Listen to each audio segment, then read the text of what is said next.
noite, amados irmãos, graça e paz a todos vocês que estão aqui junto conosco neste culto de adoração presencialmente e a todos vocês que nos acompanham nesse momento, que sempre está aqui conosco, curtindo e compartilhando sempre as nossas lives, os nossos cultos, os nossos sermões.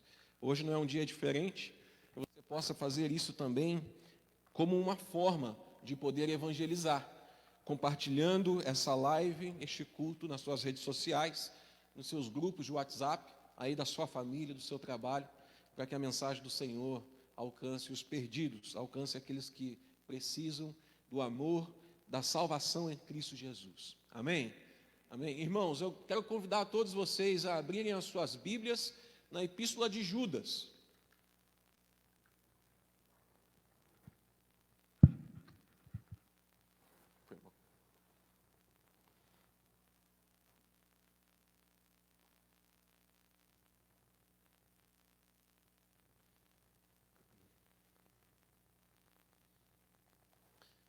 Nós vamos fazer a leitura de alguns versículos, irmãos.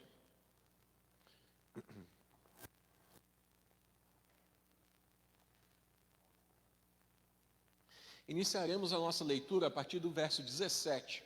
A Epístola de Judas tem um capítulo apenas, e nós faremos a leitura do verso 17 até o verso de número 23.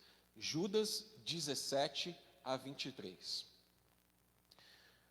O texto das Escrituras Sagradas diz o seguinte: Vós, porém, amados, lembrai-vos das palavras anteriormente proferidas pelos apóstolos do nosso Senhor Jesus Cristo, os quais vos diziam: no último tempo haverá escarnecedores, andando segundo as suas ímpias paixões. São estes os que promovem divisões sensuais, que não têm o Espírito.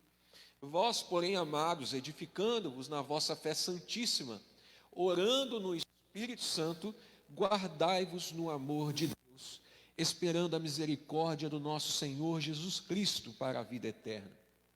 E compadecei-vos de alguns que estão na dúvida, irmãos, salvai-os, arrebatando-os do fogo. Quanto a outros, sede também compassivos em temor, detestando até a roupa contaminada pela carne. Amém. Até aqui, irmãos. Pai, nós agradecemos ao Senhor pela oportunidade de estarmos nos reunindo novamente. Apesar das nossas limitações, apesar do distanciamento seguro entre as pessoas, o Senhor está proporcionando algo ímpar na história da tua igreja. E é um privilégio, Deus, que o teu nome seja louvado nesse momento, e poder viver a tua palavra verdadeiramente nas nossas vidas, em meio a dias tão difíceis, em meio ao caos, em meio ao isolamento, onde nós estamos pressionados, onde nós estamos acometidos, alguns perdendo parentes, outros enfermos, mas nós temos visto com os nossos olhos o teu nome sendo louvado, adorado. Glória a Deus por isso, Pai. Use-me como canal de bênção para comunicar o teu evangelho aos meus irmãos, aqueles que estão aqui e aqueles que nos acompanham pela internet. Faça isso nas nossas vidas, Pai, em nome de Jesus. Amém. Amém. Queridos, o reverendo Newton já fez de maneira bem exaustiva um estudo bíblico a respeito dessa epístola de Judas. E por vezes eu me senti confrontado e desafiado a me debruçar sobre essa epístola para tentar entender, para tentar absorver as preciosidades de Deus sobre minha vida. E nós tivemos pelo menos 5 estudos a respeito dessa epístola aqui, onde foi feita uma exposição da carta e foi também feito as aplicações necessárias para as nossas vidas. Eu sei que talvez você ainda não esteja inscrito no nosso canal e você talvez não tenha assistido esses estudos bíblicos, mas você pode acessar lá no canal, no nosso canal no YouTube, Igreja Presbiteriana Koinonia, e você vai ver lá uma playlist da Escola Dominical, onde tem os 5 estudos na epístola de Judas, abençoadores para a sua vida. Eu me senti, como eu falei para os irmãos, desafiado a poder me debruçar nessa epístola e também trancar o cadeado e jogar a chave fora para a gente poder fechar esse estudo aqui de maneira expositiva nessa noite e ser abençoado e tentar entender o que Deus tem para a vida da sua igreja nos dias atuais. O que Deus espera da minha e da sua vida para os dias de hoje.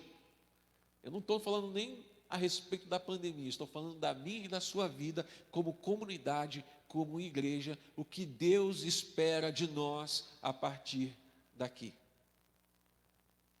Qual deve ser a nossa postura em meio a todo esse sofrimento que nós estamos passando, todas as perdas, todas as dificuldades, todas as tempestades que temos enfrentado.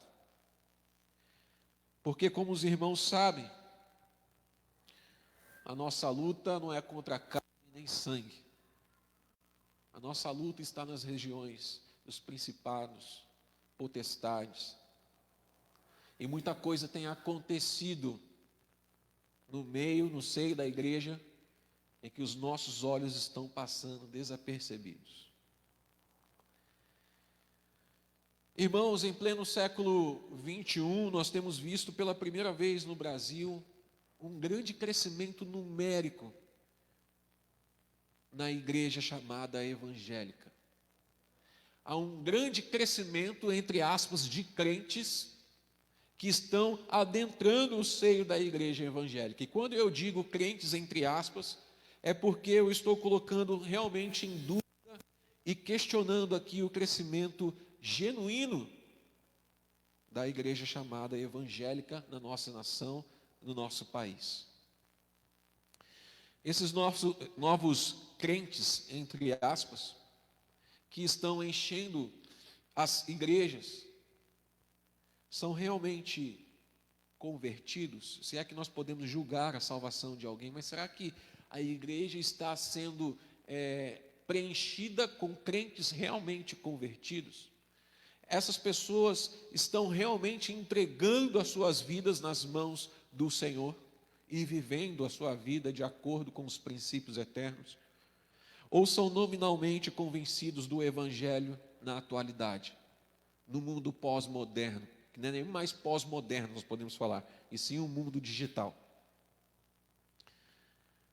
Eu tenho certeza que eu não sou o único a questionar esse crescimento numérico da igreja, porque muitas vezes eu já fui pressionado a responder, irmãos, quanto aos pastores televisivos, pregadores de rádio, líderes que difamam a igreja, corrompendo o bom costume do santo.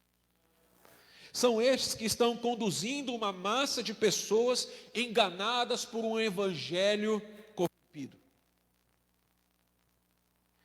Eles exploram a ignorância dos fiéis, enriquecendo as suas empresas chamadas de igrejas. São estes que o próprio apóstolo Pedro e o próprio Senhor Jesus Cristo chamou de falsos mestres. Eu quero convidar você, nós lemos esse texto na escola dominical hoje, mas eu quero convidar novamente você a dar uma olhada nesse texto, que é de 2 Pedro, segunda epístola de Pedro, capítulo 2, versículo de número 1. Abre a sua Bíblia aí, meu irmão. Você que está em casa também acompanhe essa reflexão com a sua Bíblia aberta, tá bom? 2 de Pedro, capítulo 2, versículo de número 1. Diz assim: assim como no meio do povo surgiram falsos profetas, assim também haverá entre vós falsos mestres, os quais introduzirão dissimuladamente heresias destruidoras, até ao ponto de renegarem o soberano Senhor que o resgatou, trazendo sobre si mesmos repentina destruição. O Evangelho de Marcos, capítulo 13, versículo de número 22, Jesus também vai nos alertar a respeito. Marcos 13, versículo de número 22.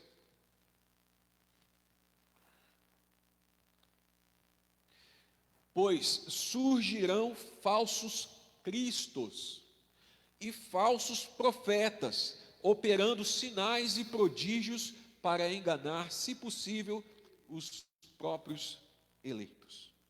Que coisa séria, hein, meus irmãos? Toda essa situação nos deixa, no mínimo, com a pulga atrás da orelha, como diz a expressão, como diz o ditado. No mínimo. Em acreditar no genuíno crescimento da igreja evangélica no Brasil.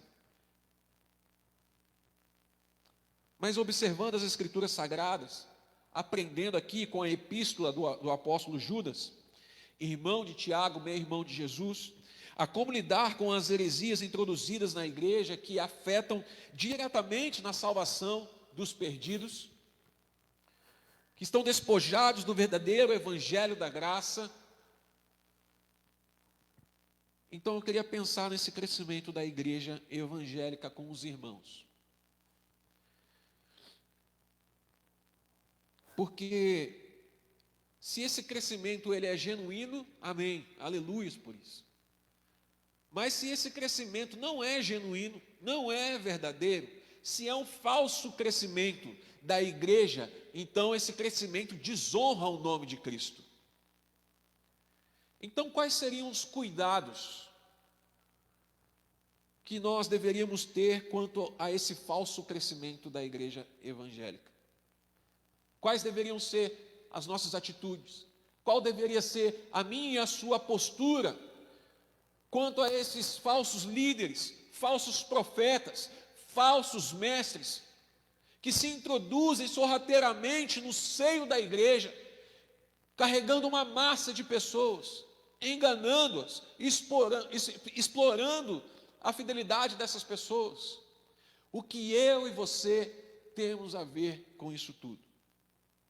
Aí eu quero levantar algumas lições para mim e para você nesse texto aqui, meus irmãos. Os cuidados quanto ao falso crescimento da igreja. Em primeiro lugar, o cuidado que nós temos que ter em mente. Temos que ter em mente e no coração o evangelho da graça. Puro e simples. Simples mesmo, assim. Quando nós guardamos, como diz a palavra de Deus, as escrituras, os princípios da palavra no nosso coração, nós conhecemos intimamente essa palavra, então qualquer coisa que é acrescida ou diminuída às escrituras sagradas, nós conseguimos discernir. A primeira lição para as nossas vidas, para mim e para a sua é essa: ter em mente e no coração o evangelho da graça, puro e simples. Vamos dar uma olhadinha no versículo de número 17, 18 e 19 de Judas, o que diz lá? Vós, porém, amados, lembrai-vos das palavras anteriormente proferidas pelos apóstolos nosso Senhor Jesus Cristo, os quais vos diziam: no último tempo haverá escarnecedores, andando segundo as suas ímpias paixões. São estes os que promovem divisões sensuais, os que não têm o Espírito. Se tudo que você ouviu até hoje sobre o evangelho da salvação não foi suficiente, entrou por um ouvido e saiu pelo outro lado, certamente isso deixará a sua vida vulnerável às ações do diabo.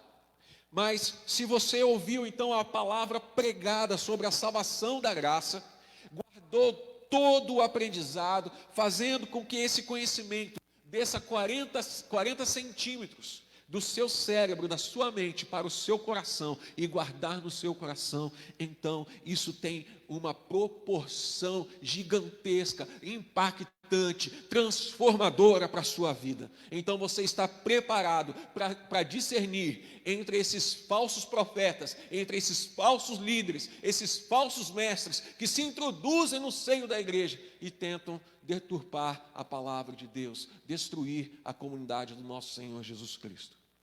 Judas estava preocupado com a vida dos cristãos na igreja aqui, meu irmão e minha irmã, pois os falsos profetas estavam invadindo o seio da igreja, deturpando o genuíno evangelho da graça pregado pelos apóstolos do nosso Senhor Jesus Cristo. E esses falsos profetas, que, influenciados pela filosofia grega, com pensamentos gnósticos, causaram grande alvoroço quanto ao crescimento da igreja no primeiro século. Judas está exortando a igreja e ele está dizendo: lembrai-vos das palavras anteriormente proferidas pelos apóstolos. Judas está alertando a igreja quanto aos seus corações corrompidos pelo pecado, corações vazios de Deus, corações manipulados facilmente pelo diabo, corações pobres de Cristo. Os cristãos estavam esquecendo a cruz que um dia os apóstolos pregaram para eles. E agora a igreja, ela depende de 40 centímetros para se proteger. Eu estou brincando com aqui esses 40 centímetros, porque geralmente é a distância entre o cérebro, entre a mente e o coração. 40 centímetros.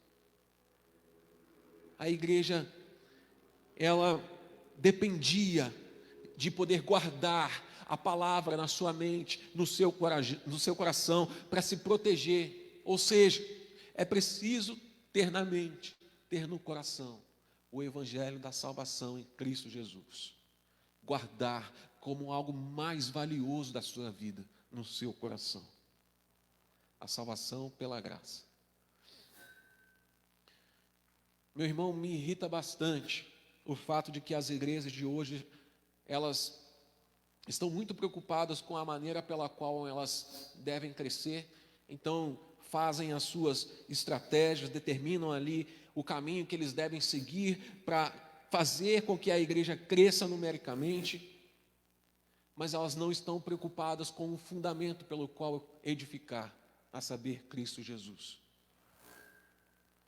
Então muitas delas traçam planos estratégicos de crescimento que são intocáveis, assim como a Arca da Aliança era. Fazem campanhas para vender o feijão curandeiro por R$1.000, a água benta que se você tomar você é curado do Covid-19. Fazem, programam seus eventos, chamam a atenção do povo, aglomera pessoas, enfim. Decidem os seus próprios destinos, como se tivessem o domínio do seu próprio futuro, do seu próprio destino.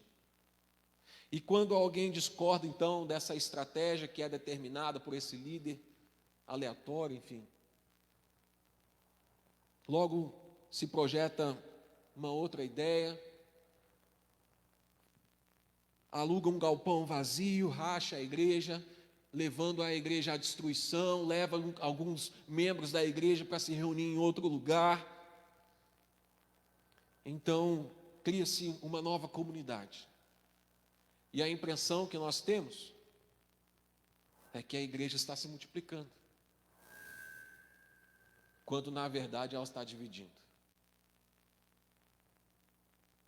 Se você parar para pensar, meu irmão e minha irmã, nossa comunidade aqui na rua, até um tempo atrás nós tínhamos pelo menos a nossa igreja mais 2 comunidades. E aí, se você andar pela rua de trás, você já conta mais 3. É uma bênção ter a igreja de Deus no bairro. Quanto mais igreja, melhor. Mas será que essas igrejas, assim como a nossa, estou me colocando no lugar também, será que nós estamos crescendo para multiplicar ou nós estamos dividindo e então nós temos a impressão de que a igreja está crescendo? Portanto, nós vemos uma realidade de um falso crescimento, entre aspas, eu quero dizer o falso aqui. Igrejas cheias de pessoas, mas vazias de Deus. Cristãos, entre aspas, cheios de si, mas vazios da graça. E aí, qual o resultado disso, historicamente falando? Divididos em 3 grandes categorias aqui, os evangélicos, nós chamados, conhecidos como evangélicos, nós seguimos crescendo. E eu fui olhar uma pesquisa, meus irmãos, agora essa semana, a respeito do crescimento da igreja. A igreja evangélica, ela tem crescido 0,8% ao ano, o que é bastante coisa. É uma bênção, se isso for realmente verdade. Nós hoje nos encontramos com um número de 42 milhões de evangélicos no Brasil. Se você voltar isso há 20 anos atrás, você nem imaginava tantos evangélicos assim no nosso país. Representamos cerca de 20% da população hoje são evangélicos. Segundo essa pesquisa que eu li, no ano de 2032, se a igreja continuar crescendo dessa forma, a 0,8%, em 2032, nós vamos estar equiparados, numericamente falando, com os católicos no nosso país. Olha só como isso é importante para mim e para a sua vida. Porque se a igreja realmente estiver crescendo, se a igreja realmente estiver impactando o lugar onde ela se encontra, então está havendo um avivamento nesse momento. Deus está operando no nosso meio esse momento. E nós não podemos deixar com que isso passe desapercebido aos nossos olhos. Agora, eu quero fazer uma pergunta para mim e para você. Por que esse crescimento tão acelerado? Será um avivamento no nosso país? Será um avivamento no Brasil? As pessoas estão guardando com elas todo o ensino bíblico com relação ao pecado e à salvação pela graça? Jesus opera milagres nessas igrejas pela sua própria vontade? Qual será o segredo do crescimento dessas igrejas chamadas evangélicas? E eu quero chamar a sua atenção, meu irmão, você que nos acompanha, a todos que estão aqui, meus irmãos. Cuidado. E eu quero, com muito amor, exortar a sua vida, assim como Judas exortou a vida da igreja no primeiro século. Tome muito cuidado. Porque você pode facilmente se iludir com a sua igreja. Ver maravilhas acontecer dentro da sua comunidade. Pessoas se alegrarem com um movimento chamado gospel. Pessoas chorando porque ouviu uma boa palavra. Estão emocionadas, foram tocadas. Mas no final das contas, quando você se atentar para a palavra de Deus, pura e simples, e aí você avaliar o que está acontecendo, você vai ver que Deus não tem nada a ver com esse movimento. Você foi fisgado pelo seu mal, pela sua ganância, pelo seu ego, e por 40 centímetros, Jesus Cristo deixou o trono do seu coração. Quando você menos percebeu, você foi levado pelas suas emoções, pelos seus sentimentos, pelas suas próprias vontades. Por isso, nessa primeira lição, eu quero desafiar você, meu irmão, você que nos assiste. Guarde o seu coração. Guarde dentro do seu coração a palavra de Deus. A verdadeira palavra que transforma. Porque o falso crescimento da igreja desonra o nome de Jesus Cristo. Que em nome de Jesus Cristo esse crescimento não seja essa pintura que eu estou desenhando para os irmãos, que era a realidade no primeiro século. Porque se nós guardarmos essa palavra, o evangelho da salvação pela graça pura e simples no nosso coração, na nossa mente, então nós vamos discernir o tempo, nós vamos discernir os nossos líderes, nós vamos discernir muito bem o que é palavra de Deus, o que é acréscimo. Amém? Mas uma segunda lição que eu quero pensar aqui com os irmãos.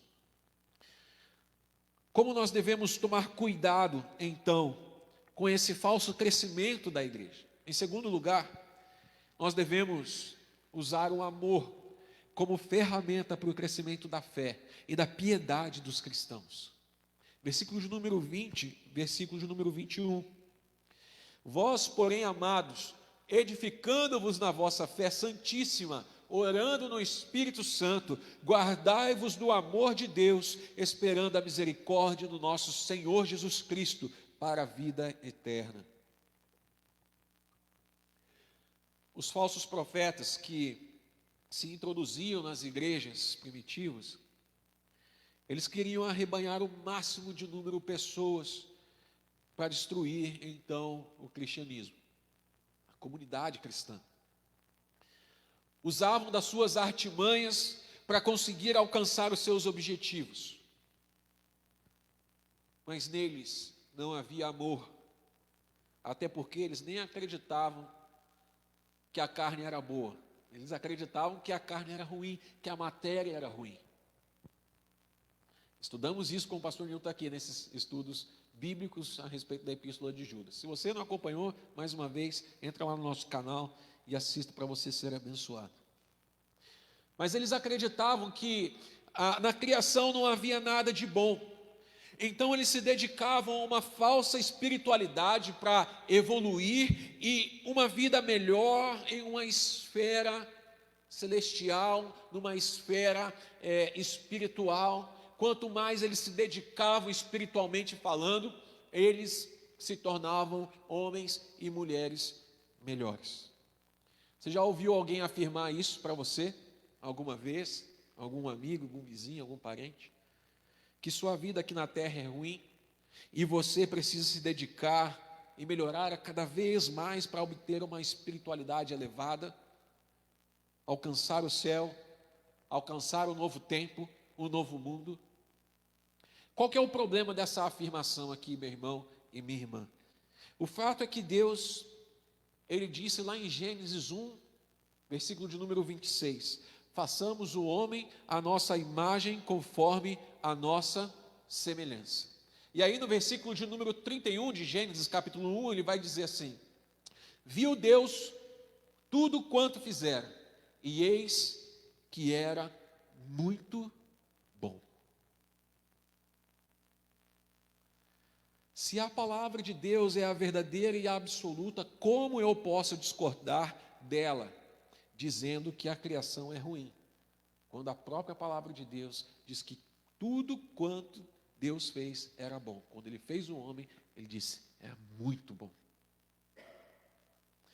O mal que conhecemos, nós só conhecemos pela liberdade que tínhamos no jardim de escolher e obedecer a Deus, pelo amor ou pela dor.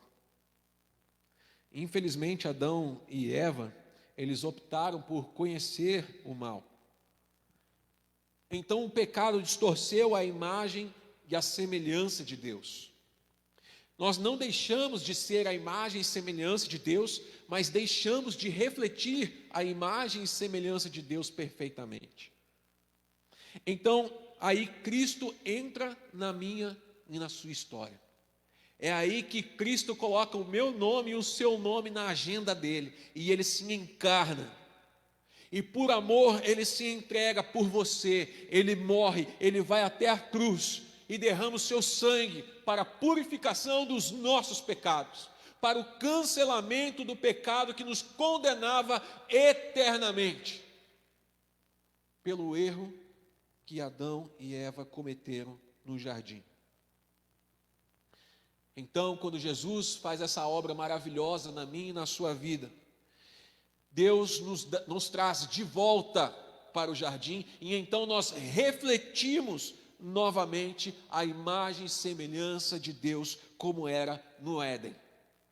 Do Gênesis da criação ao Gênesis da redenção, Cristo consumou em nós a vida eterna. Que exemplo extraordinário, meu irmão. Não há amor maior do que esse. Não há amor como esse de Cristo Jesus, que se entregou por mim e por você naquela cruz. Um amor incondicional. E alcança a todos nós que estávamos perdidos nos nossos delitos e pecados.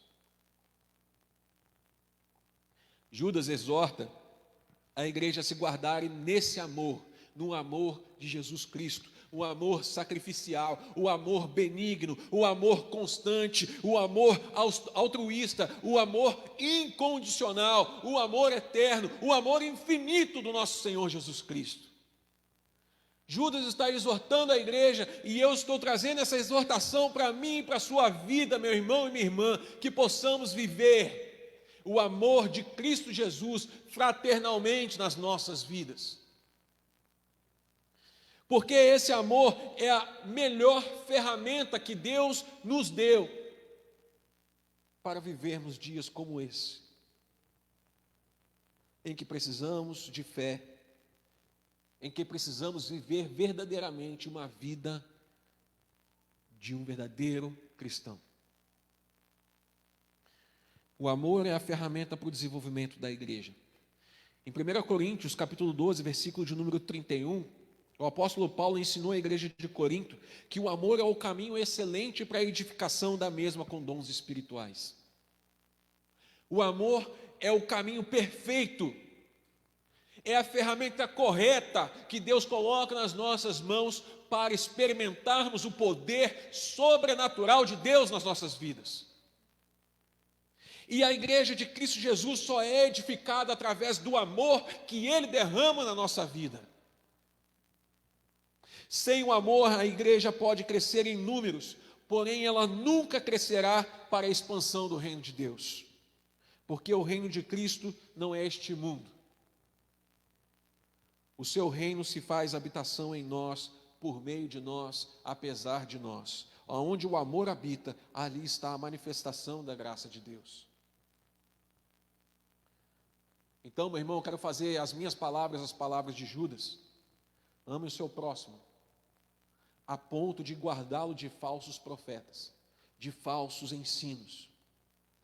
Guardai-vos no amor de Deus, esperando a misericórdia do nosso Senhor Jesus Cristo para a vida eterna. Se nós queremos viver um momento ímpar nas nossas vidas hoje, principalmente graças a Deus, porque o nosso estado, essa pandemia já está indo embora, diminuindo. E nós estamos podendo, pelo menos de maneira limitada, poder nos ver, poder nos encontrar, reunir com um número limitado de pessoas, mas Deus tem derramado graça nas nossas vidas. O que nós precisamos do amor.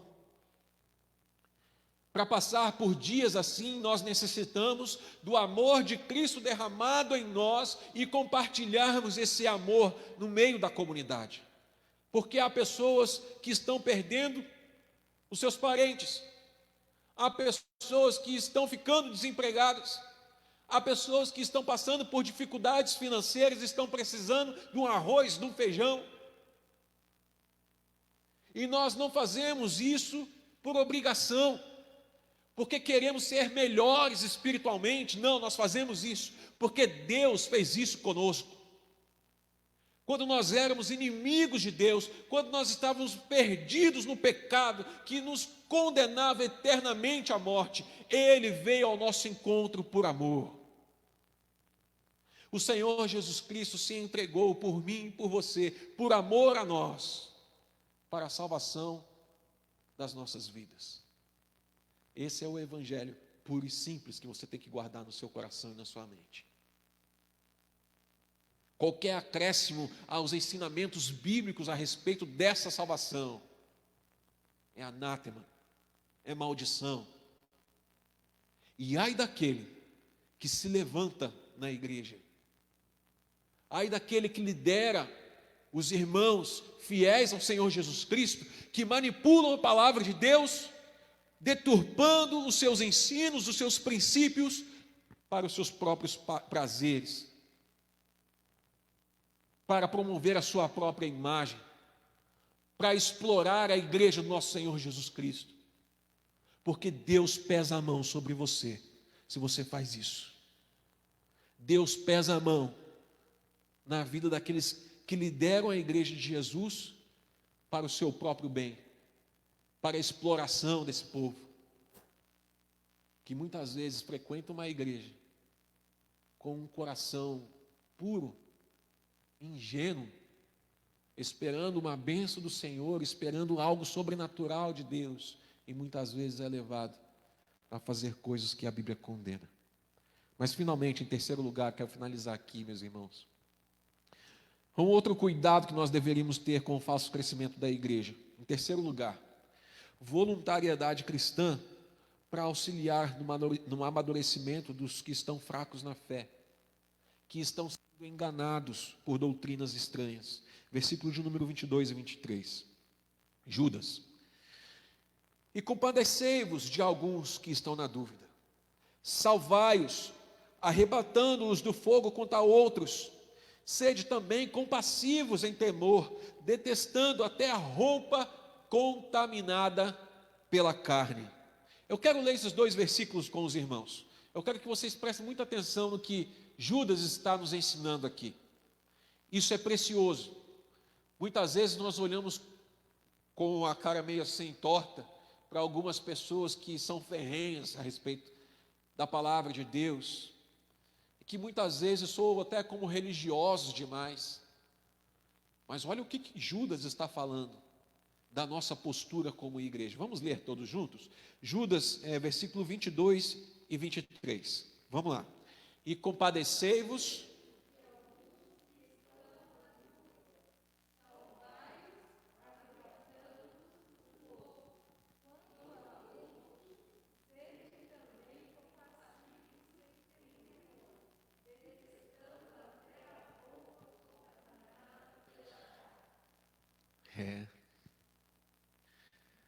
Judas, no versículo número 22, exorta a igreja aqui para que nós voluntariamente usemos de compaixão com aqueles que estão fracos e confusos na fé.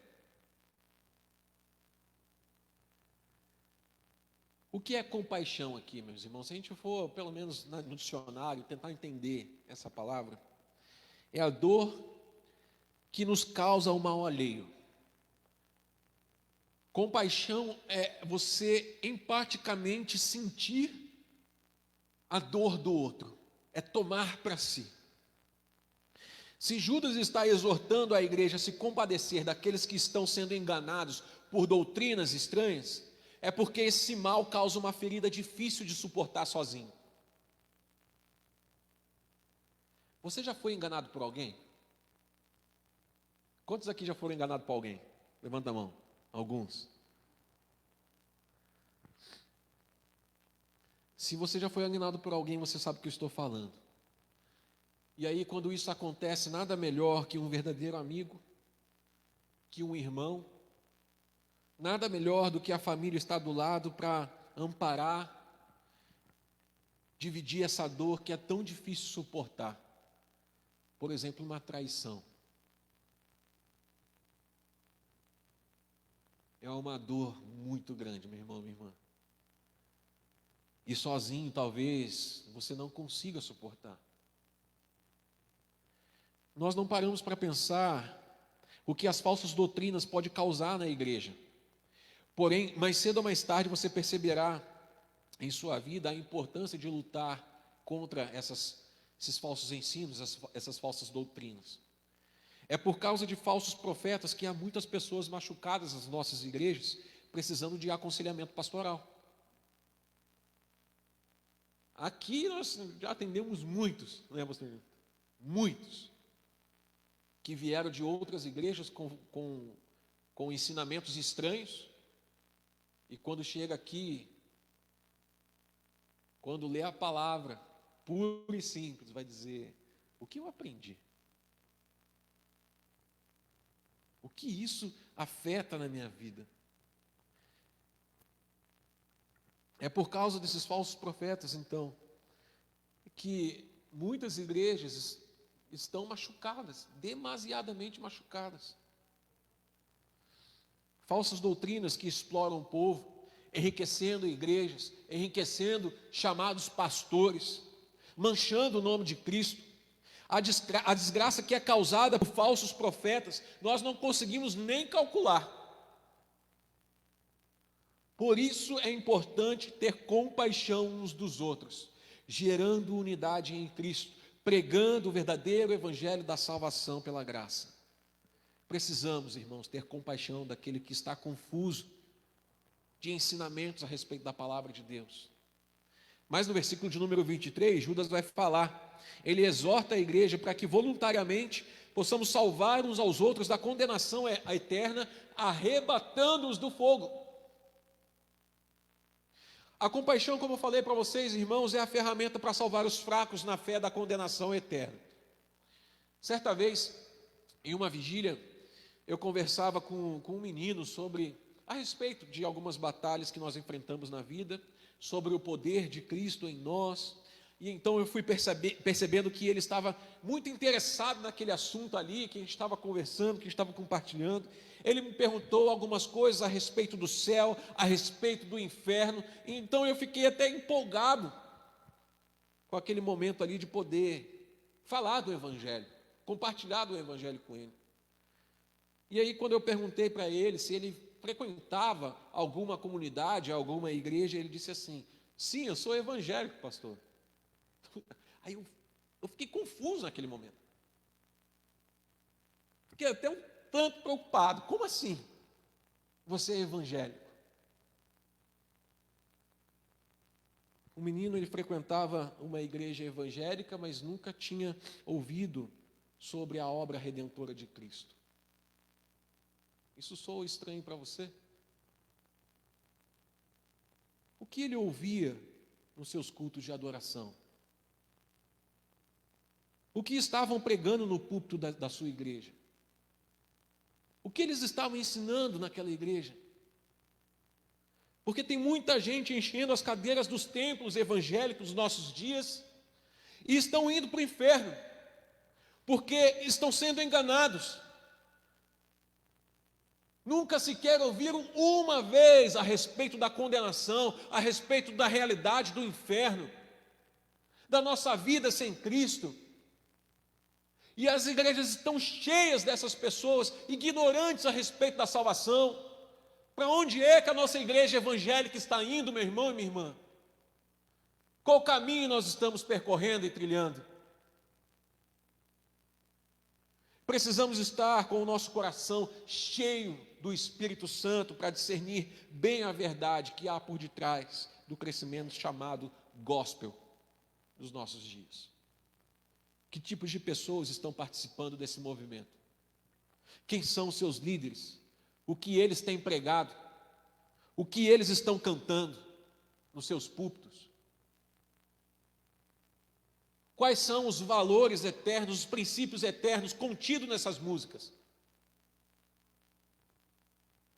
Salve seu irmão de ser enganado por Satanás, por movimentos vazios de Jesus Cristo. Mas Judas continua dizendo, no versículo de número 23, ele exorta a igreja para que voluntariamente use de compaixão temerosa, odiando tudo que é contaminado pelo herege. Olha lá, sede também compassivos em temor, detestando até a roupa contaminada pela carne. Finalmente, Judas, ele exorta a igreja aqui a deter o mal pela raiz. Odiar tudo que é contaminado é lutar com a palavra de Deus vigorosamente, para que o pecado esteja do lado de fora das portas da igreja. O pecado que destrói uma vida é capaz de destruir um casal, é capaz de destruir uma família, é capaz de destruir até mesmo uma igreja. Os irmãos que estão aqui conosco, na nossa comunidade, que frequentam essa igreja, sabe muito bem do que eu estou falando. Já passamos por isso 2 vezes na história da nossa igreja. Quando o pecado sorrateiramente vai entrando no meio da igreja por alguns líderes, e então esse pecado é como um vírus, vai espalhando e destrói uma vida e destrói uma família até destruir uma igreja. É preciso cortar pela raiz. Temos a graça de Deus que nos une em amor para nos arrependermos das nossas falhas, segundo o que Jesus nos ensinou em Mateus capítulo 18. Para que haja perdão, então, é preciso ter arrependimento, é preciso ter, sobretudo, amor, compaixão. Deus ama o pecador que se arrepende, mas odeia o seu pecado. O Deus que é amor também é o Deus de justiça. Por essa razão, meu irmão e minha irmã, Deus destruiu o pecado da morte em Cristo Jesus, para te alcançar, para te perdoar, porque Ele te ama. Deus te ama de tal maneira que enviou o seu Filho, o seu único Filho, que poderia salvar toda a humanidade naquela cruz, na cruz do Calvário. Portanto, meu irmão, eu quero concluir aqui. O verdadeiro crescimento da igreja, ela deve ser passivo à ação de Deus e à pregação do puro evangelho da graça, desprovida de qualquer adição herética. Porque é pela genuína palavra que não tropeçaremos em falsos ensinos, que não seguiremos os falsos líderes que se introduzem sorrateiramente nas nossas igrejas. É pela palavra, é pela genuína palavra que seremos verdadeiramente salvos e libertos do juízo de Deus. Eu quero dizer a você, em nome de Jesus, meu irmão e minha irmã, e a você que talvez lidera uma igreja explorando essa comunidade para o seu próprio benefício, deixe a igreja ser igreja. Deixe a igreja ser igreja.